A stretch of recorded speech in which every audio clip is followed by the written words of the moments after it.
مجھے بتائیے حکمت اور دانائی حضور سے بڑھ کر کون جانتا تھا؟ کیسے پیغام دینا ہے، حکمت دانائی کیا ہے، رواداری کیا ہے، یہ حضور کی طرح کون جان سکتا ہے؟ اور کفار مکہ کو سب سے زیادہ تکلیف کس بات پہ ہو سکتی تھی کہ ان کے بتوں کو غلط کہا جائے، اور انہوں نے کہا بھی کہ یہ نہ کریں، ہمارے بتوں کو غلط نہ کہیں، بلکہ حضور کے چچا کے پاس آئے، جناب ابو طالب کے پاس، کہ آپ اپنے بھتیجے کو سمجھائیے کہ ہمارے بتوں کے خلاف بات نہ کریں، انہیں کوئی دولت چاہیے تو بتائیں، انہیں کسی خاتون سے نکاح کرنا ہے تو بتائیں، انہیں تخت و تاج چاہیے تو بتائیں، لیکن ہمارے بتوں کو غلط نہ کہیں۔ تو حضور کے چچا حضور کے پاس آ کر کے کفار کی یہ بات سنانے لگے، تو آقا کریم نے کیا کہا؟ یا امی لو وضع الشمس فی یمینی والقمر علی یساری،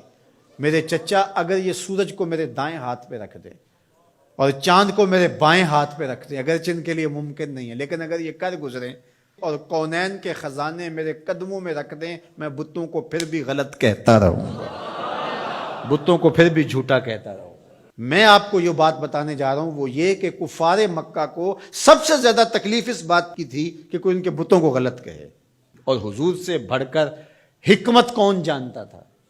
تو چلو اس بات کو آخر میں رکھ لیا جاتا، لیکن حضور جانتے تھے دین کی بنیاد ہی یہی ہے، کانٹے بچھتے ہیں، گڑے کھدتے ہیں، جو بھی ہوتا ہے ہوتا رہے، لیکن لا الہ ہمارے کلمے کا آغاز یہاں سے ہوگا،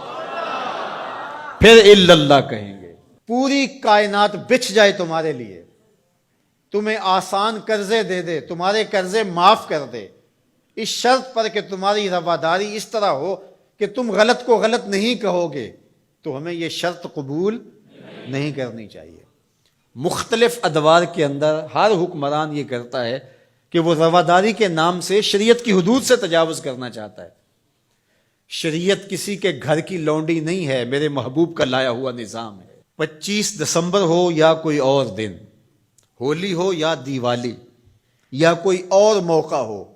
غیر مسلموں کے ساتھ ہمیں رواداری کا جو سبق ہمارے دین نے ہمیں دیا ہے ہمیں اچھی طرح سے یاد ہونا چاہیے۔ ہم نے غیر مسلموں سے رواداری کا طریقہ مغرب سے نہیں سیکھنا، آمنہ کے لال سے سیکھنا ہے۔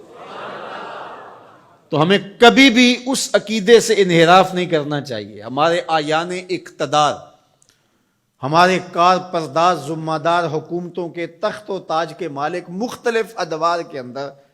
ایسے فول کر جاتے ہیں کہ جو شریعت کی دھجیاں اڑانے والی بات ہوتی ہے، اور وہ اس کو رواداری کے نام پہ کر رہے ہوتے ہیں۔ ان کے ساتھ رواداری کا یہ مفہوم نہیں ہے کہ جا کے جو ہے وہ ان کے بتوں کی آپ تعظیم کریں اور ان کے اوپر چڑھاوا چڑھاویں یا پرشاد جا کے ان کی کھائیں، یا اسی طرح جو ہے وہ کرسمس ڈے کے اوپر ان کی تقریبات کے اندر اس طرح شامل ہوں کہ ان کے مذہبی شعار کو آپ جو ہے وہ اختیار کر رہے ہوں، تو یہ ہمارا دین اس کی اجازت نہیں دیتا۔ باقی وہ جو بات کہی گئی کہ تم ان کے جھوٹے خداؤں کو گالی نہ دو، وہ تمہارے سچے خداؤں کو گالی دیں گے، تو اس کا مفہوم یہ نہیں ہے کہ انہیں جھوٹا نہ کہو، انہیں غلط نہ کہو، بلکہ یہ ہے گالی نہ دو۔ سب و شتم سے روکا گیا ہے۔ گالی دینا شائستگی نہیں ہوتی، گالی دینا، سب و شتم کرنا، یہ تو آپ کا اپنا دہن بگڑے گا، آپ کی اپنی زبان خراب ہوگی، تو اس سے منع کر دیا گیا ہے گالی نہ دو۔ تو اس کا مفہوم یہ نکال لیا گیا کہ ان کے بتوں کا احترام کرو، یہ مفہوم نہیں۔ تو یہ نہیں ہو سکتا۔ رواداری اپنی جگہ پر، رعایا ہے اگر غیر مسلم اسلامی ملک کے اندر ان کے ساتھ حسن سلوک اپنی جگہ پر،